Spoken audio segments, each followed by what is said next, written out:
안녕하세요. 30대 후반의 아들 둘을 키우고 있는 돌싱입니다. 제 이혼 이야기는 지옥이 천국이 되는 경험이었습니다. 절체절명의 순간 제 생명의 은인인 여자를 만나 인생 펴게 된 제 이야기를 들은 친구가 사연을 보내보라고 하여 이렇게 시청자분들께 제 인생 이야기를 하게 됐네요. 가끔 이 일을 떠올리면 통쾌하다는 생각도 들기에 다른 분들께도 그런 시원함을 안겨드리고 싶었거든요.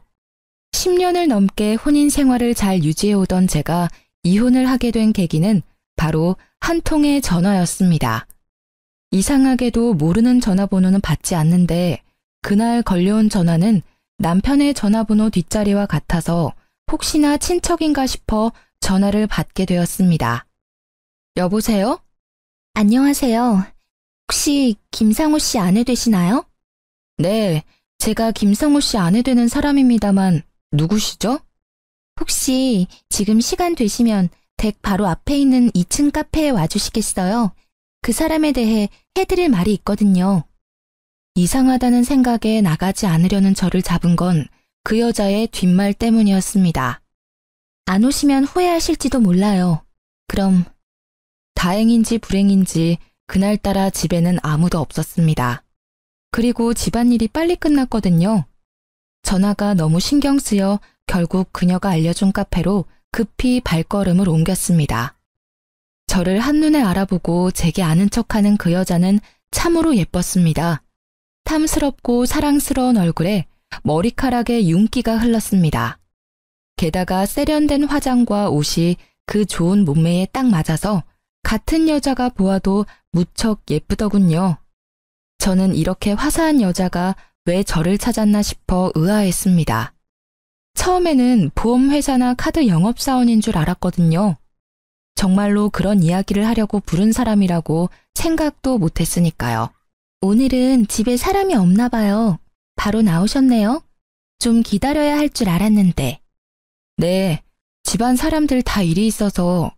그런데 어쩐 일로 저를 보자고 하셨어요?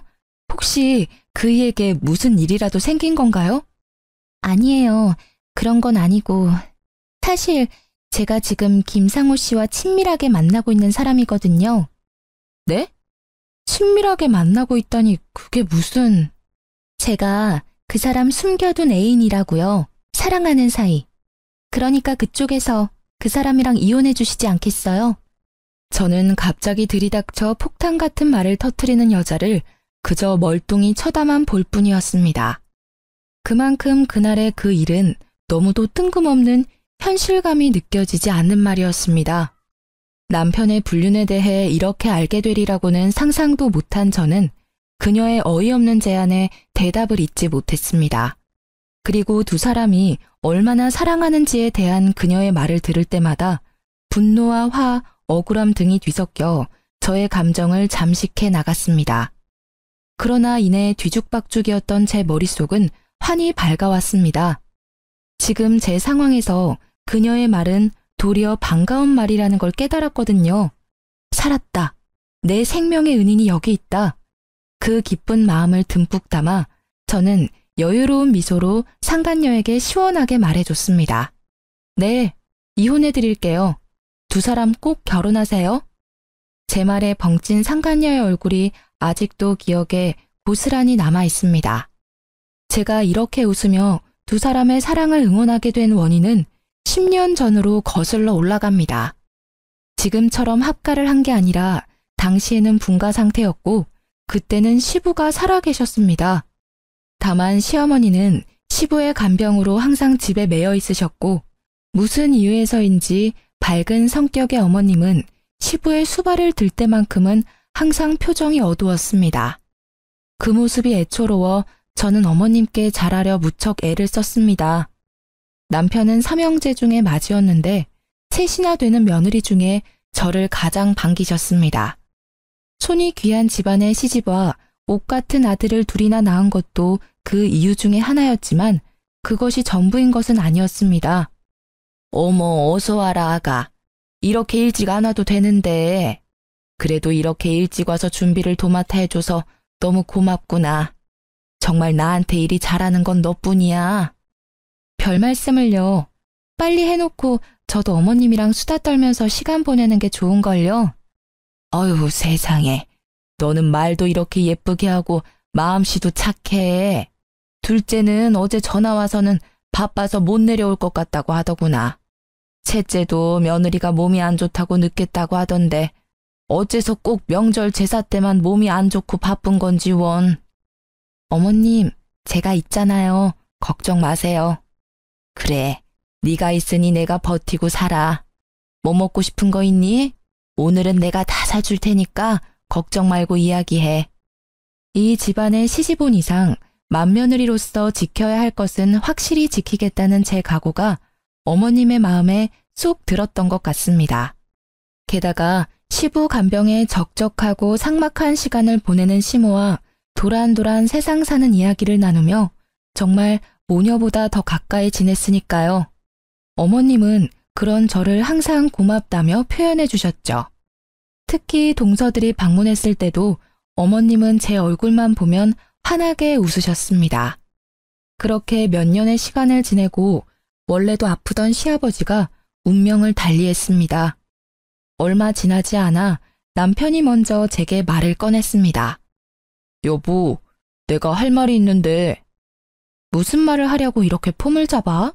뜸들이지 말고 얼른 이야기해.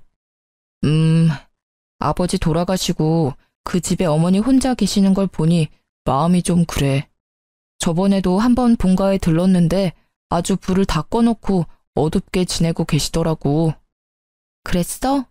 내가 좀 더 틈틈이 시댁 가서 어머님하고 이야기도 나누고 맛있는 것도 먹으러 다니고 그럴게. 그것도 좋지. 근데 그것만으로는 어머니 상태가 돌아오지 않으실 것 같고, 당신이 우리 어머니랑 사이가 좋으니까 하는 말인데 우리 그 집에 들어가 살지 않을래? 합가를 하자고? 우리 어머니가 우리 형제를 어떻게 키웠는지 잘 알잖아. 당신이 어머니랑 사이가 나빴으면 이야기도 안 꺼낼 건데 다행히 어머니도 당신을 워낙 좋아하시니까 우울한 마음도 빨리 가라앉지 않을까 해서. 그래도 합가라니. 그러면 집에서도 마음대로 편하게 있지 못하게 되잖아. 안 될까? 잘 생각해봐. 저렇게 놔뒀다간 큰일 또 치를까 봐 걱정돼서 그래. 저는 잠시 말을 아꼈습니다. 어머님이 걱정되는 것은 맞지만 그렇다고 준비 없이 합가를 시도하는 것도 걱정스럽기는 마찬가지였어요. 그렇지만 시어머니의 상태가 걱정되는 건 마찬가지였습니다. 솔직히 저와 관계가 돈독했다는 것도 합가를 하게 된 결정적 요인이기도 했죠. 그렇게 저는 남편과 시댁으로 들어가게 됐습니다. 당연히 시어머니께서는 우리의 합가를 무척 반기셨습니다. 시어머니께서는 합가를 선택해준 저에게도 고마워하셨고 제 마음이라도 편하게 해주시려는 듯 제가 하는 일에는 절대로 잔소리나 꼬투리 잡는 말을 하시지 않으셨어요. 솔직히 그것만으로도 정말 감사하다고 생각했어요. 그러나 그런 어머님의 노력에도 역시 큰 문제가 생기긴 했어요. 당신, 오늘은 나랑 이야기 좀 해. 당신 왜 주차장에 나와 있어? 들어가, 날도 이제 찬데. 잠깐이면 돼. 당신 합가 후에 더 늦게 오는 거 알아? 합가하면 더 잘한다고 하지 않았어? 약속을 깨도 이런 식으로 깨는 건 아니지. 어휴, 또 그 얘기야? 그치만 어떡해. 일이 그렇게 늦게 끝나는 걸. 나도 일찍 퇴근하고 싶다고. 집에 와서 시원한 맥주나 마시면서 쉬고 싶어 하는 거 당신도 잘 알잖아. 그래도 이렇게 매번 늦는 법이 어딨어. 당신도 집에 와서 애들도 좀 보고 어머님하고 이야기도 하고 해야 할 거 아니야. 매번 왜 나한테 다 미루는데. 우리 애가 둘이야. 내가 꼬박꼬박 정시 퇴근하면 아들 둘 뒷바라지가 가능할 것 같아? 안 돼. 절대로 안 돼. 야근이라도 해야 수당이 붙어서 좀 넉넉하게 살 수 있을 거 아니야. 애들 맛있는 것도 사주고 미래에 하고 싶은 것도 마음껏 시켜줘야지. 그거야 그렇지만 그래도 너무하잖아. 육아도 힘들어. 당신은 대수롭게 생각하지 않지만 아침에 일어나서 잘 때까지 쉬지도 못하고 일한다고. 돌아서면 밥해야 하고 장도 내가 봐야 하고 애들 등하원도 내가 시키잖아. 게다가 당신이 늦게 오면 애들 목욕도 내가 시켜야 하고 결국 화장실 청소까지 내 일이지. 내가 힘들다고 나이든 어머님한테 일을 시킬 수도 없는 노릇이고 당신이 일찍 와서 조금이라도 도와줘야 나도 숨 좀 돌릴 거 아냐. 자기가 좀 이해해줘. 누군 일하고 싶어서 야근하냐? 지금 상태로는 답이 안 나오니까 하는 거야. 당신한테 그저 막연하게 기다리라고는 안 해. 대신 직급 오르면 월급도 오르니까 그때는 야근 줄이도록 할게. 응? 그리고 나도 애들이랑 최대한 시간 같이 보내도록 해볼 테니까. 평일 야근도 문제지만 주말에 일 안 할 때도 문제잖아. 쉴 때라도 애들이나 어머님하고 좀 시간을 보내줘야지. 주말까지 나한테 시키면 나는 언제 쉬어? 당신만 쉬고 싶어? 나도 좀 쉬었으면 좋겠어. 집안일은 했는지 티도 안 나고 육아도 내가 다 도맡아 하니까 내가 얼마나 힘들게 사는지 모르지? 당신이 몰라서 그래. 야근 계속 해봐. 얼마나 몸이 피곤한데. 주말에 애 보는 건 거의 불가능에 가까워. 솔직히 아침 9시부터 저녁 10시까지 일하는 나한테 주말 정도는 양보해줘야 하는 거 아니야? 당신은 틈틈이 쉬면 되잖아. 쉴 틈이 어딨어. 있으면 진작 쉬었지. 게다가 애들이 당신을 찾지도 않아. 애들이 아빠는 맨날 첫날 일만 하는 사람이래. 얼마나 대화를 안 하면 이렇게 생각하겠어? 제발 돈만 벌지 말고 애 정서 발달에도 도움을 줬으면 좋겠어. 알았어. 주말에 애들하고 놀러 가보도록 노력할게. 그럼 됐어? 이제 잔소리 그만하고 들어가자. 나 피곤해. 남편이 힘들어 보인 건 사실이었고 애초에 홀벌이를 하는 집이라 남편의 수입이 전부인 것을 감안하면 어쩔 수 없는 일이기도 했습니다. 그러나 머리로는 이해했지만 여전히 마음은 서운했습니다. 나의 하소연을 잔소리 취급하며 대수롭지 않게 여기는 그 모습에 실망도 했습니다. 그렇게 하루가 멀다 하고 우리는 똑같은 문제로 주차장에서 매번 이렇게 다투었습니다. 결국 그 뒤로도 저는 시어머니의 하루 세 끼의 식사를 챙기는 것과 육아, 집 청소와 자질구레한 살림살이를 하느라 바쁘게 지낼 수밖에 없었습니다. 그렇게 지지고 볶고 10년을 지낸 어느 날 병원을 다녀온 어머님과 남편의 표정이 심상치 않음을 느꼈습니다. 무슨 일이냐고 물어보지도 못할 만큼 얼굴색이 파리한 시어머님 때문에 신경이 쓰여 같이 다녀온 남편을 추궁했더니 저녁에 시동생들과 함께 밖에서 보자고 하더군요. 무슨 일인데? 어머님 상태 많이 안 좋으셔? 아님 기력이 많이 떨어졌다거나. 우리 어머니 간암이래. 간암이요? 시동생들과 동서들은 그 말에 깜짝 놀라 말을 잇지 못했습니다. 그래, 못해도 이기 이상이라는데. 거의 확실하고 전이 됐는지는 다음에 와서 확인해봐야 한다고 하는데 의사가 간이식까지 생각해야 한다고 하더라고. 여태껏 고생하신 어머니 이제야 좀 편히 사시나 했는데 하늘도 무심하시지. 가족들은 청청병력 같은 소리에 다들 망연자실이었습니다. 그래도 간이식하면 살 수는 있는 거잖아요. 우리 알아보러 가요. 우리 중에 간이식 할 수 있는 사람이 하나라도 있을 거 아니에요. 내 말에 남편과 시동생들은 모두 고개를 끄덕이며 동조했지만 동서들은 껄끄러운 표정이었습니다. 저만큼 어머님과 살뜰한 관계는 아니었으니 그럴 수 있다고 생각했습니다. 다만 제가 적합하다고 한다면 드릴 의향이 있었기 때문에 적합 검사를 받자고 한 것뿐입니다. 그리고 병원의 결과는 놀라웠습니다. 그 6명 중에 딱 저만 가능하더군요. 저는 이것도 시어머님과 저의 인연의 깊이라고 생각했습니다. 저를 살뜰히 챙겨주셨으니 저도 그 마음에 보답할 수 있는 길이 생겼다고 생각했죠. 그러나 수술이 워낙 큰 수술이다 보니 저도 선뜻 그러노라 말이 나오지 않았던 것도 사실이었습니다.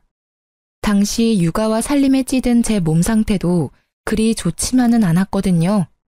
그 모습이 제가 망설이는 거라고 생각한 남편과 시동생들은 울며 불며 제게 매달렸습니다.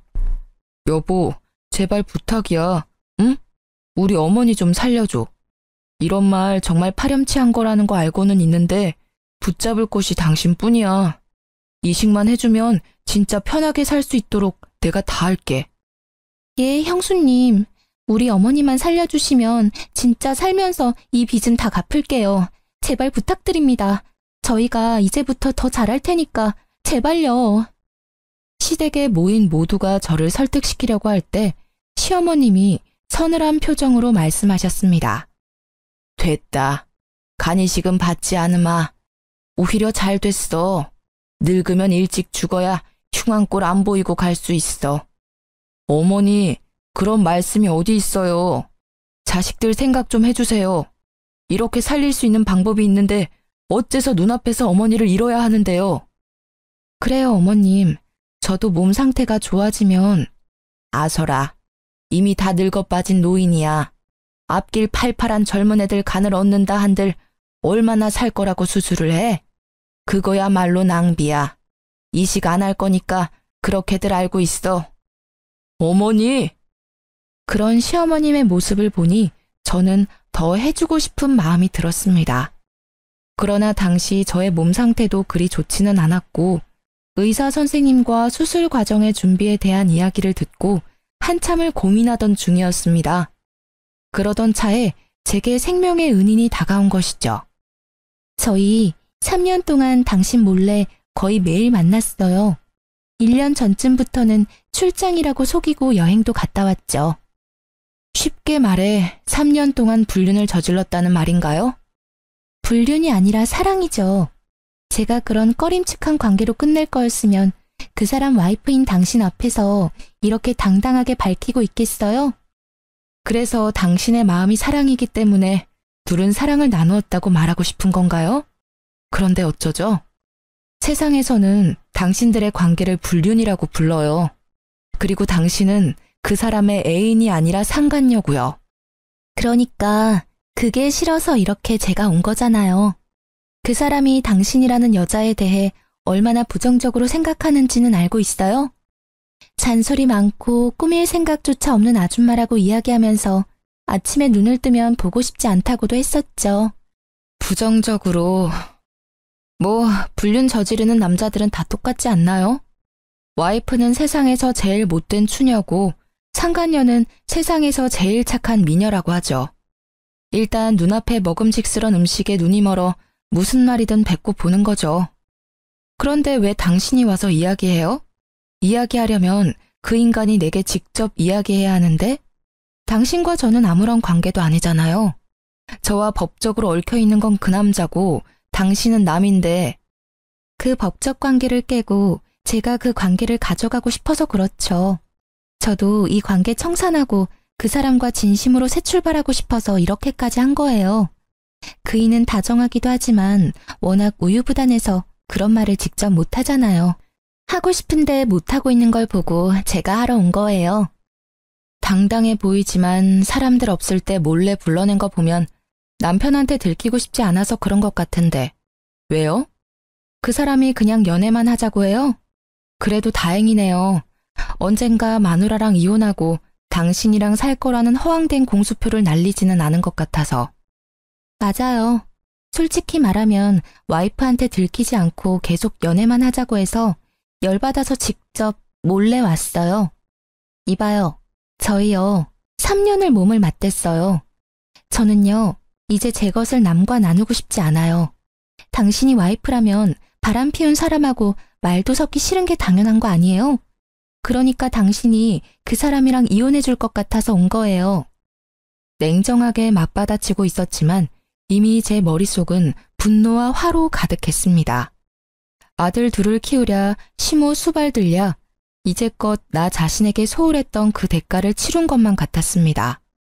게다가 마누라를 합가까지 시켜놓고 자신은 늦게까지 젊은 여자와 바람이나 히히덕거리고 있었다는 것을 떠올리기만 해도 부하가 치밀어 올랐어요. 분노로 벌벌 떨리는 손을 그 상간녀에게 들키지 않으려 꽉 쥐고 있었습니다. 그러고 보니 몇 년 전에는 거의 없었던 출장이 요 1년간 잦았다는 것이 떠올랐습니다. 가만히 생각해보면 징조는 여럿 있었습니다. 언제나 외모와 옷에 신경 썼고 영수증이나 신용카드 내역도 철저히 숨겼죠. 저는 그 능글맞은 남편의 얼굴이 떠올랐습니다. 그리고 시어머니에게 간이식을 해줄 생각도 아예 싹 사라졌습니다. 나를 배신한 남편을 생각하니 어머님께 간을 이식해주고 싶지 않았어요. 저는 상간녀의 말을 들으며 마음을 정했습니다. 이혼하기로. 네, 이혼해드릴게요. 두 사람 꼭 결혼하세요. 정말요? 진짜 이혼해주는 거예요? 네, 그러니 걱정 마세요.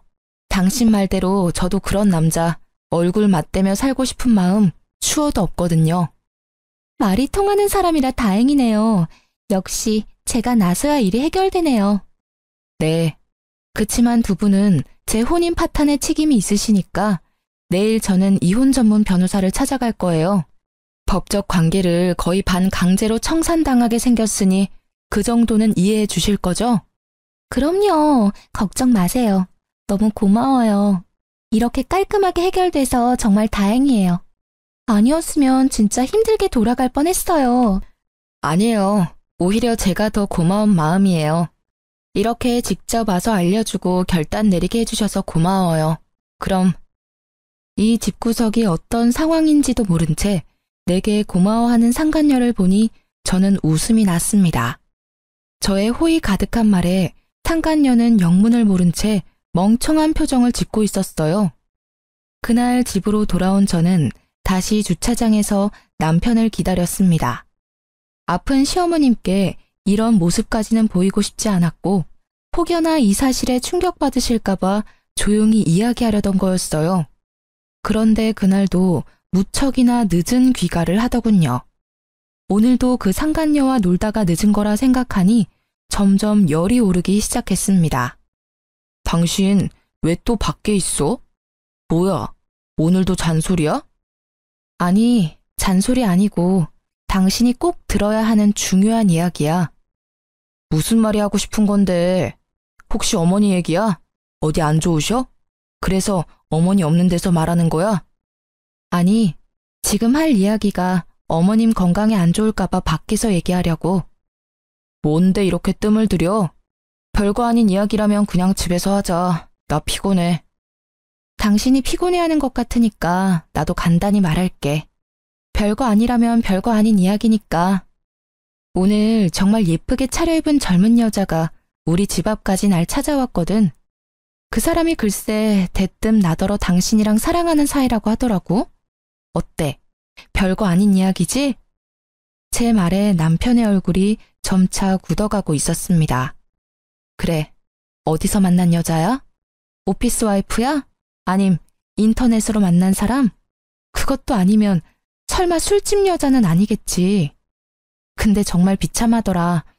그렇게 예쁜 여자 앞에서 화장도 제대로 하지 않고 집안일에 육아에 찌든 내 모습이 창가에 비치는데 정말 죽고 싶을 정도였어.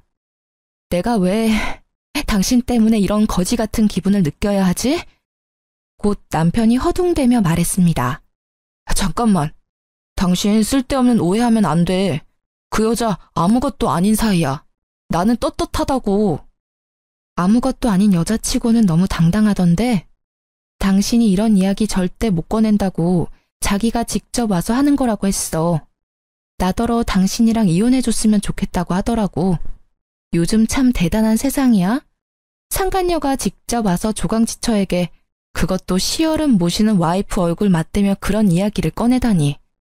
그 여자가 진짜 그렇게 말했어? 맹세코 나는 그런 말 한 적 없어. 그냥 몰래 만나자고만 했지. 엔조이였어. 그 여자도 곧 정리하려고 했어. 정말이야. 웃기시네. 당신 야근이랑 출장이 잦아질 때부터 예상했어야 했어.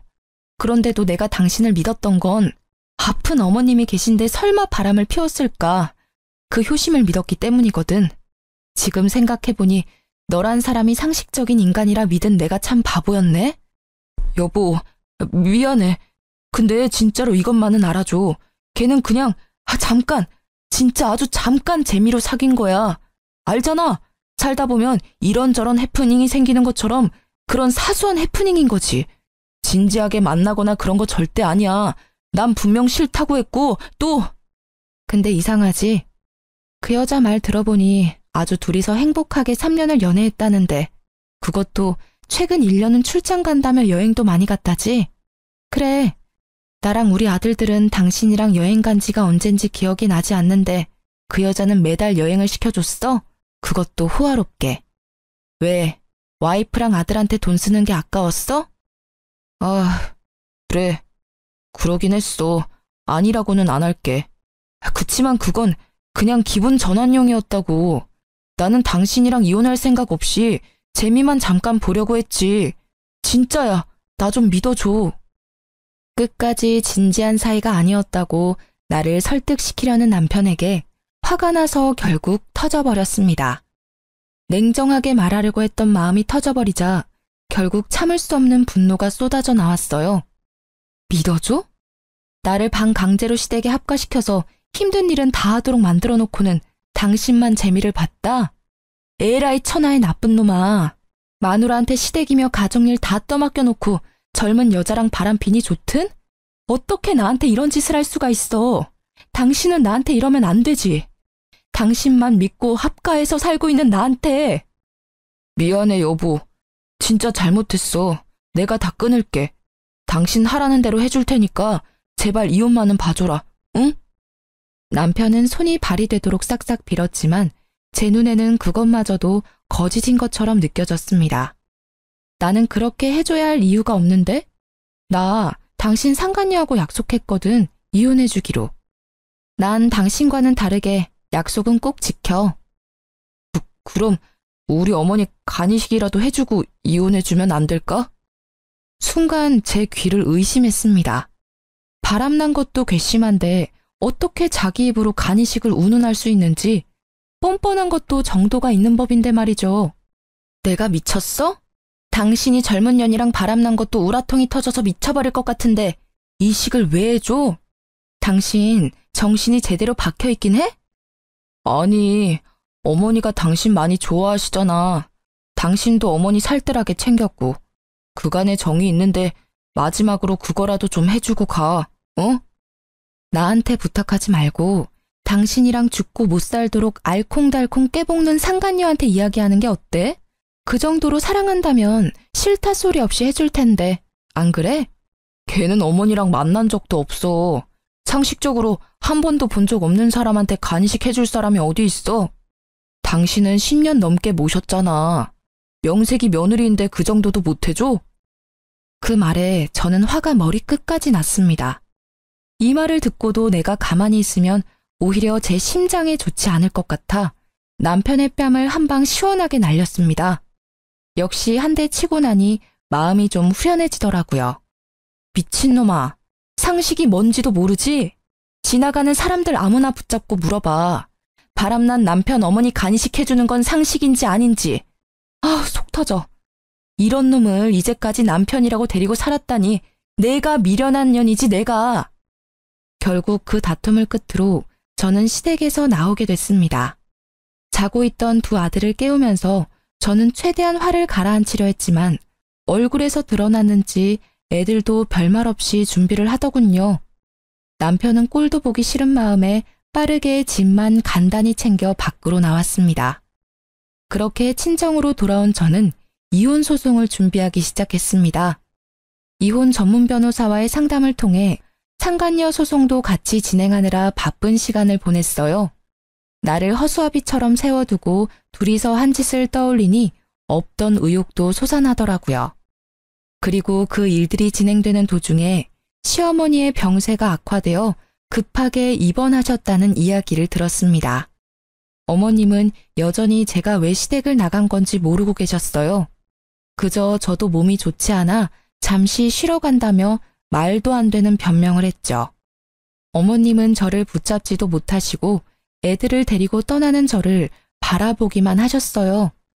연락을 해볼까 말까 고민하던 차에 어머니에게 연락이 왔습니다. 나다. 잘 지내고 있니? 힘이 빠진 목소리에 기력이 없는 게 느껴져 안쓰럽더군요. 네, 어머님. 몸 상태는 좀 어떠세요? 치료는 잘 받고 계시죠? 그래, 나는 괜찮다. 제일 쓸데없는 걱정이 늙은 노인네 몸 걱정이야.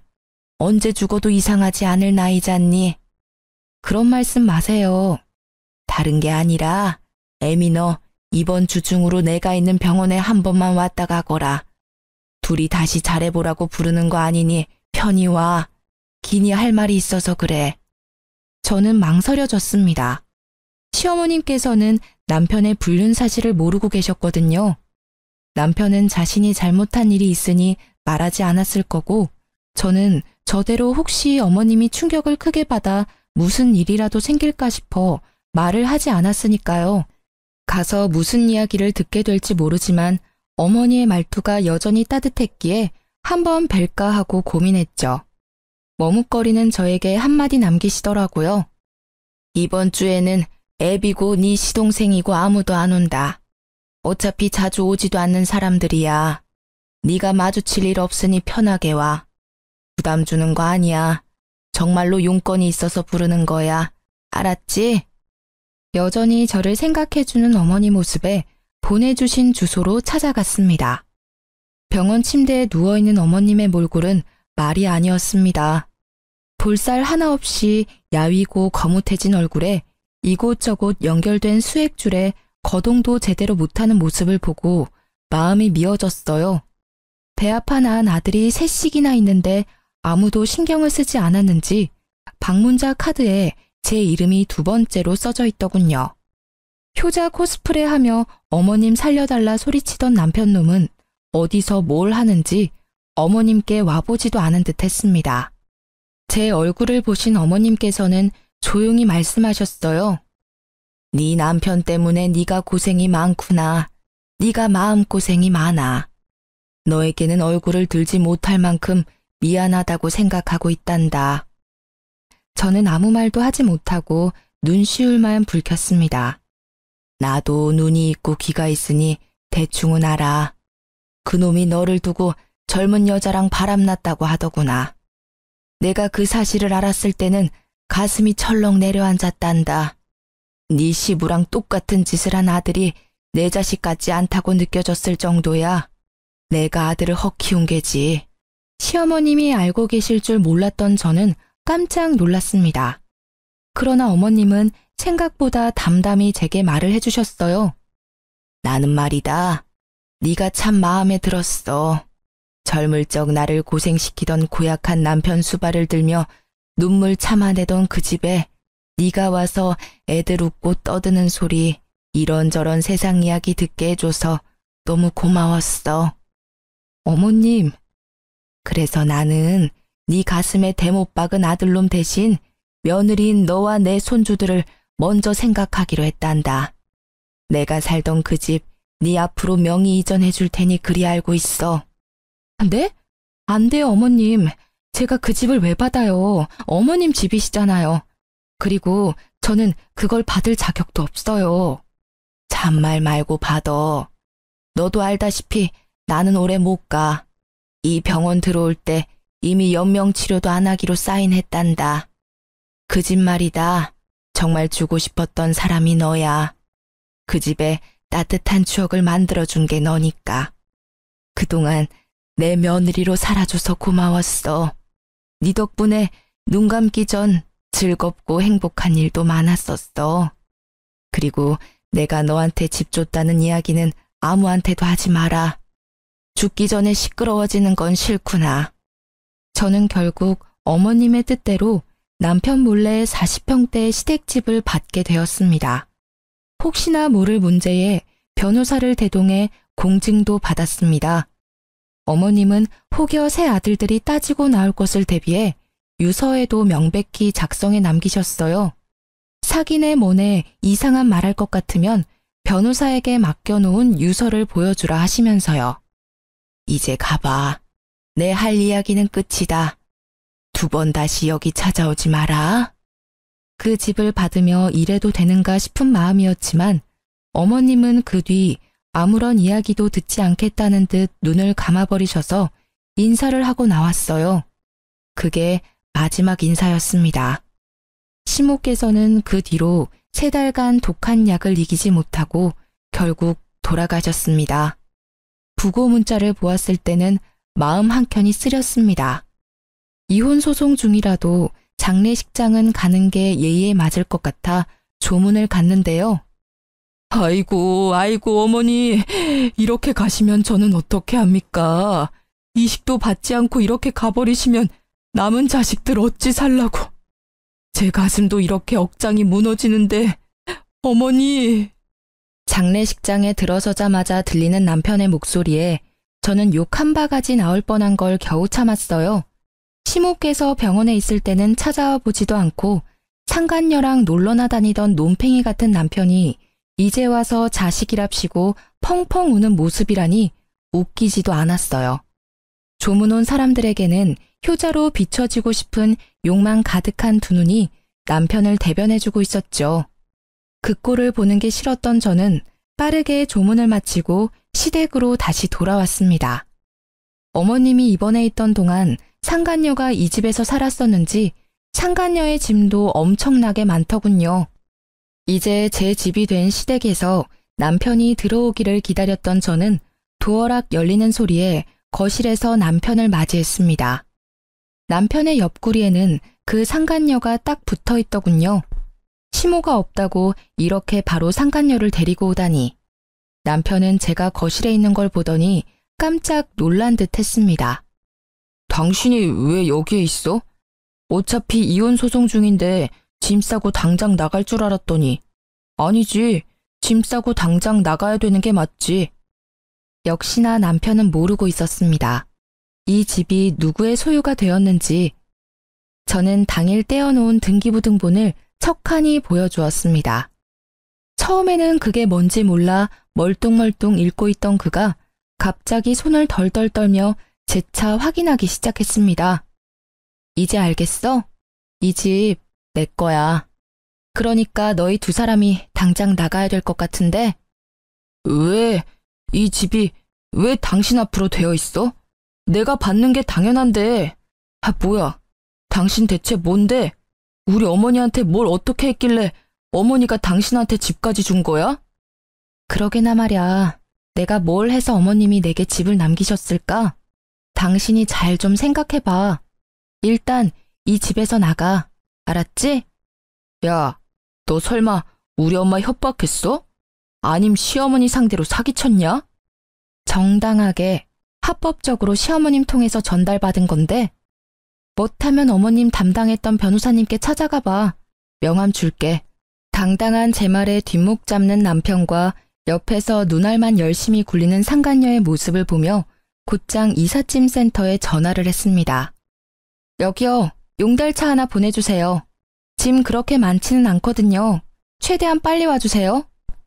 상간녀가 저와 제 아들들 짐만 고스란히 모아 창고방에 처박아 놓았길래 저는 그 짐을 제외한 남편과 상간녀의 짐을 모조리 용달에 실어달라고 했습니다. 남편이 믿고 있던 재산이 그 집뿐이었는데 그 집이 제 것이 되었으니 상간녀는 두 번 다시 볼 일 없다는 듯 짐을 챙겨 나가려고 하더군요. 야, 너 어디 가? 야, 너 설마 내 돈 보고 붙어 있었어? 이 꽃뱀 같은 년이? 그럼 오빠 어딜 봐서 나 같은 여자가 붙어 있었겠어? 이 집이 오빠 명의도 아닌데 내가 붙어 있을 필요 없잖아. 서로 주고받는 심플한 사이인데 그 정도는 당연한 거 아니야? 뭐? 뚫린 입이라고 함부로 이야기하지? 언제는 나 좋다며, 내가 전부라며. 네가 와이프한테 이혼하라고 해놓고 너 혼자 빠지겠다. 내가 시키지도 않은 일을 만들어서 분란만 만든 건 너야. 너도 책임질 건 져야 할 거 아냐. 왜 네가 싸지는 일을 내가 수습해야 하는데? 그거야 오빠 생각이지. 게다가 오빠가 이렇게 멍청한지 몰랐었거든. 난 돈 없는 오빠한테는 관심 없어. 오빠가 뭐가 대단해? 몇 푼 되지도 않은 월급에 얼굴이 잘생겼기를 해, 다정하기를 해. 거기다가 봐. 내가 오빠 생각해서 와이프랑 이혼하게 만들어놨는데 두 눈 뜨고도 집까지 홀랑 뺏기고. 너 말 다 했어? 저와 용달 기사들이 보는 앞에서 두 사람의 추접스러운 대화는 그렇게 몇십 분 동안 이어졌습니다. 정말 수준 떨어지는 사람들끼리 똑같은 짓 하는 걸 보니 코미디가 따로 없었네요. 결국 남편은 상간녀와 함께 제 집에서 쫓겨났습니다. 어디로 간 건지는 모르겠지만 두 사람이 함께가 아니라는 것만은 확실했어요. 집 하나 없다고 찢어지는 두 사람을 보며 사랑이네 뭐네 했던 상간녀의 말이 생각나더라고요. 그 여자에게는 남편이 물려받았을 집이 사랑의 대상이었겠죠. 그렇게 저는 남편과의 이혼 소송에서 승소하게 되었습니다. 당연하다고 생각해요. 상간녀를 데리고 시댁에 온 것도 그렇고 그 상간녀가 와이프인 나를 찾아와 이혼을 종용하기까지 했으니 말이죠. 그럼에도 소송까지 간 남편이 대단한 건지 모자란 건지 모르겠네요. 아, 물론 상간녀한테는 손쉽게 위자료를 받아냈죠. 요즘 애들 참 시원시원하더라고요. 소장을 받자마자 돈이 입금되더라고요. 그런데 남편은 거기에서 끝나지 않았어요. 여보, 애들은 좀 보여줘. 어떻게 엄마가 돼서 애들한테 아빠를 없애버릴 수 있어? 당신 정말 잔인한 사람이야, 어?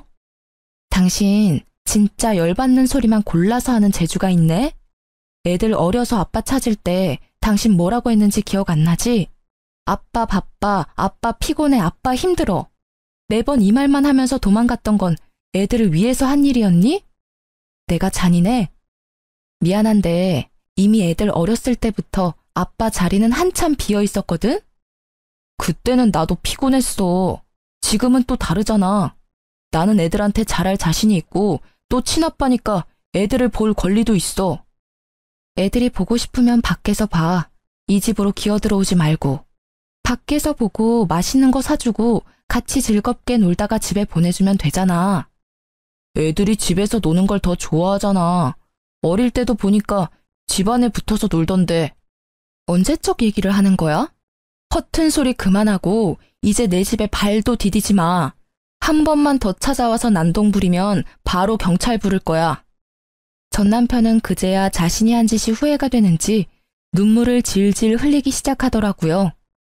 동정표를 사려는 작전은 제게 통하지 않는다는 걸 모르는지 이렇게 끈덕지게 집으로 들어오려던 이유가 무엇인지 나중에 알고는 웃었어요. 알고 보니 회사에서 불륜을 저질러 이혼소송 당한 게 소문이 파다하게 났다더군요. 누가 소문낸 건지는 모르겠지만 그 길로 전 남편은 직원들에게 왕따 당하다가 결국은 스스로 사표를 냈다고 해요. 직장도 잃고 아내와 자식도 잃고 그렇게 애정하는 상간녀까지 잃은 전 남편이 뭐 하나라도 건져보려고 내 집에 온 거였어요. 최근에는 퇴사하고 일이 없어 배달기사로 벌어먹고 산다고 하더군요. 앞으로는 제발 저한테 피해를 주지 않았으면 하거든요. 이렇게 긴 글을 쓰다 보니 진짜 그 상간녀의 연락이 없었다면 제가 어떤 꼴을 당했을지 상상도 가지 않네요. 그 상간녀가 제게는 정말로 은인이나 다름없어요. 이렇게 제 이혼 이야기는 끝이 났네요. 조광지철을 버리려던 나쁜 남편의 말로를 보시니 속이 시원하시죠? 어디 가서 이야기하기 힘든 말이지만 이렇게라도 털어놓으니 제 마음도 한결 편안해졌어요. 이렇게 긴 글을 함께 봐주신 분들에게 감사의 마음을 전합니다.